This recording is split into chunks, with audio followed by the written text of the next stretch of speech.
पढ़ने लिखने का कोई शौक नहीं था और उसने महज 17 साल की उम्र में जुर्म की दुनिया में दस्तक दे डाली और आगे चलकर उसने गुनाहों का जो साम्राज्य खड़ा किया उसमें उसके बीवी, बेटे से लेकर भाई तक शामिल होते चले गए।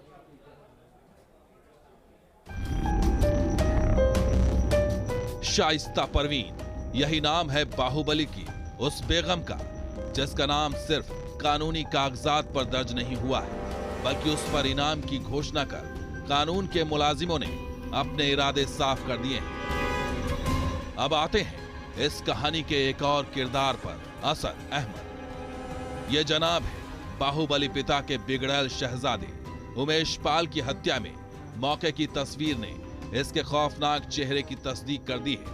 अब इसे उसके अंजाम तक पहुंचाने की बारी है। मजे की बात तो यह है कि बाप प्रदेश का सबसे बड़ा गुनहगार और बेटा सबसे बड़ा इनामी आरोपी। यूं तो खौफ के किरदारों और अतीक के मददगारों की फहरिस्त में दर्जनों नाम है, लेकिन अब जरा नजर डालते हैं अतीक की क्राइम कुंडली पर। अतीक अहमद, यही नाम है आज की कहानी के उस किरदार का जिसे हीरो कहें या विलेन, कोई फर्क नहीं पड़ता।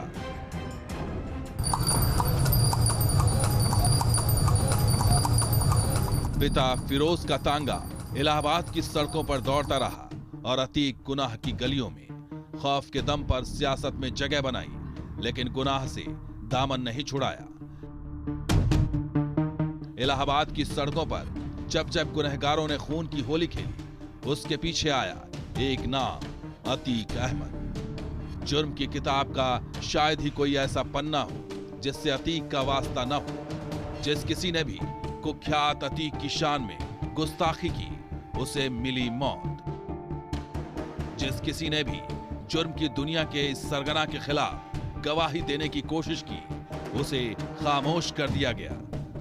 राजू पाल से लेकर उमेश पाल तक की हत्या की वारदात अतीक के उस बेरहम चेहरे की गवाही है जिसकी हकीकत से आज उठेगा पर्दा।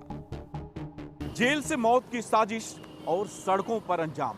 अतीक की क्राइम कुंडली पर अगर नजर डालें तो ऐसे न जाने दर्जनों मुकदमे मिल जाएंगे, लेकिन उमेश पाल की हत्या को अंजाम देकर उसने अपने गुनाह की लंका को खुद ही जला दिया।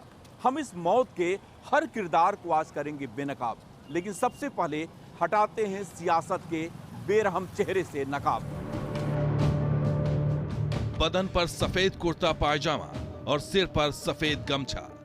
लिबास बेशक सफेद हो, लेकिन इस सफेद लिबास के पीछे छिपा है वो स्याह सच जिसकी हकीकत से करीब 3 दशक से खाकी परेशान है। 30 साल पहले सियासी सफर पर निकले अतीक अहमद ने खादी की आड़ में हर उस जुर्म को अंजाम दिया जिसे सोचकर भी अवाम सिहर उठे। अवाम के इस कथित रहनुमा ने खादी की आड़ में सियासी सफर का एक ऐसा रास्ता तैयार किया जिससे कानून के पहरेदारों की भी शामत आ गई। वो साल था 1979।